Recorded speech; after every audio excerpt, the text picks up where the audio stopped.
hari ini kita ketemu lagi. Hari ini kita akan membahas tentang sejarah kebudayaan Islam, yaitu tentang Bani Abbasiyah. Siapa sih yang belum tahu tentang Bani Abbasiyah? Apalagi kita kalau golongan umat Islam, pendidik Islam, pastinya sudah tahu dong. Ya, di sini saya akan mengulas sedikit tentang Bani Abbasiyah.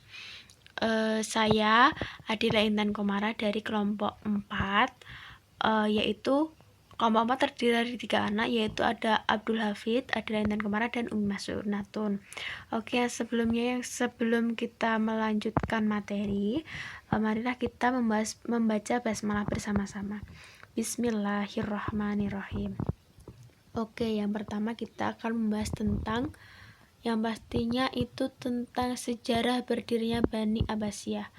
Oke, dinasti Abbasiyah ini didirikan pada tahun 132 Hijriah atau 750 oleh Abu Abbas As-Saffah, dan sekaligus Abu Abbas As-Saffah ini penguasa atau khalifah pertama di dalam Bani Abbasiyah. Bani Abbasiyah ini melewati rentang waktu yang sangat lama atau yang sangat panjang, yaitu 5 abad. Berdirinya pemerintahan ini dianggap sebagai kemenangan pemikiran yang pernah dikumandangkan oleh Bani Hashim setelah meninggalnya Rasulullah, dengan mengatakan bahwa yang berhak berkuasa adalah keturunan Rasulullah dan anak-anaknya. Tetapi sebelum berdirinya Bani Abbasiyah ini, ada juga Bani yang berkuasa pada saat itu, yaitu Bani Umayyah. Nah, pada saat itu Bani Umayyah itu ada gerakan oposisi yang dilakukan oleh golongan Syiah. Gerakan oposisi itu apa sih? Gerakan oposisi itu ada gerakan melawan atau gerakan memberontak terhadap suatu golongan.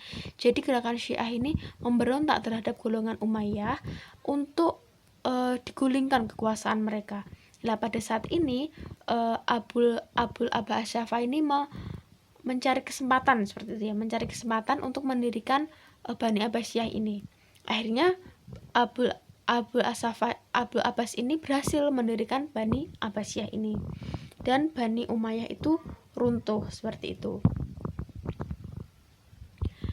Dalam strategi ini, sebelum berdirinya Bani Abbasiyah, itu ada gerakan untuk menggulingkan Bani Umayyah, ada 2, yaitu gerakan secara rahasia atau seperti Indonesia itu dulu ya, gerakan rahasia gerilya itu, dan gerakan secara terang-terangan atau secara umum ya, terbuka.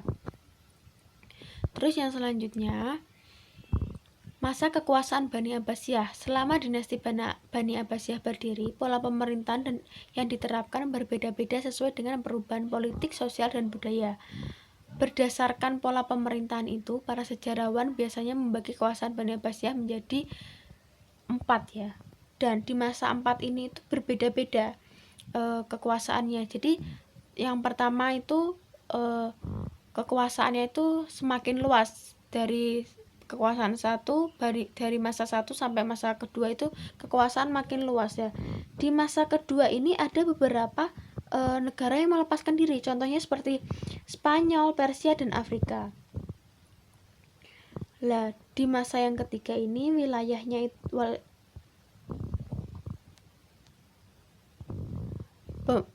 di masa ketiga ini terjadi juga pembagian wilayah juga, dan di masa keempat ini masa kekuasaannya itu semakin menurun ya, karena sudah ada Bani atau kelompok lain yang akan menggulingkan Bani Abbasiyah. Oke, masa kejayaan peradaban Bani Abbasiyah. Pada periode pertama pemerintahan Bani Abbasiyah mencapai ke masa keemasan secara politis. Para khalifah memang orang-orang yang kuat dan merupakan pusat kekuasaan politik.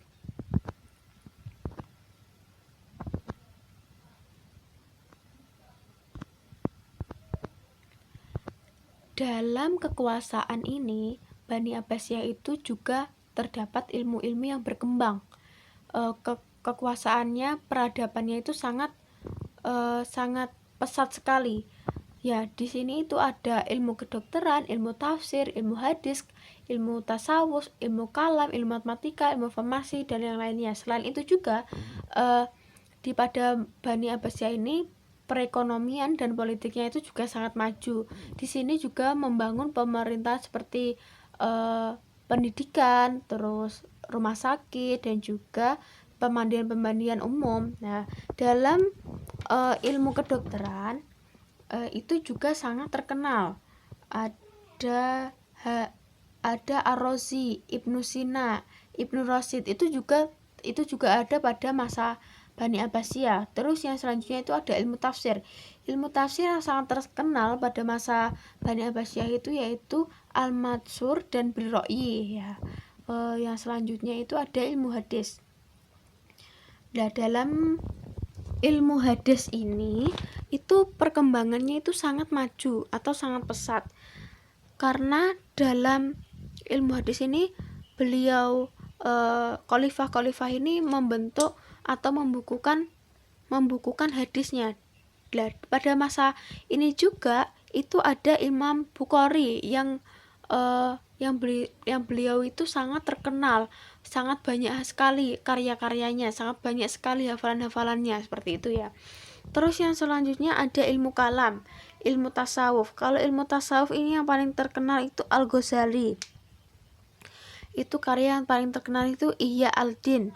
Terus ilmu matematika. Nah, ilmu matematika ini yang berkuasa itu atau yang paling terkenal itu Al-Khwarizmi. Beliau itu pencetus atau penemu ilmu aljabar, dan dia itu juga penemu angka nol lah, itu juga.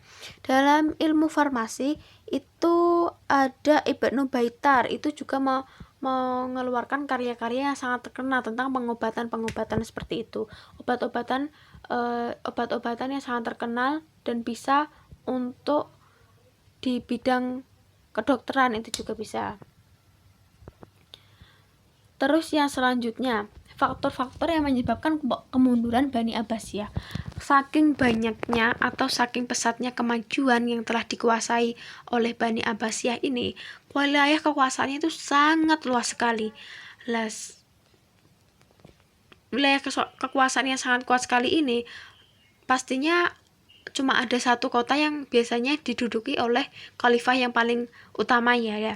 Itu tapi wilayah-wilayah lain itu sangat tidak terurus seperti itu. Jadi kan bisa membuat kemunduran. Jadi tidak bisa mengontrol daerah-daerah yang lainnya seperti itu. Terus dengan profesionalis angkatan bersenjata lah.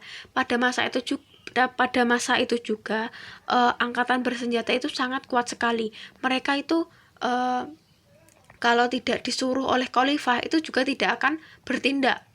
Angkatan bersenjata ini. Lalu keuangan negara ini sangat sulit. Jadi mungkin setelah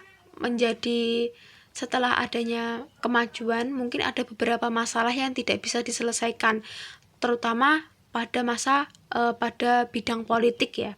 Pada bidang politik itu bisa berpengaruh terhadap keuangan negara tersebut. Padahal dulunya itu sudah sangat pesat sekali kemajuannya.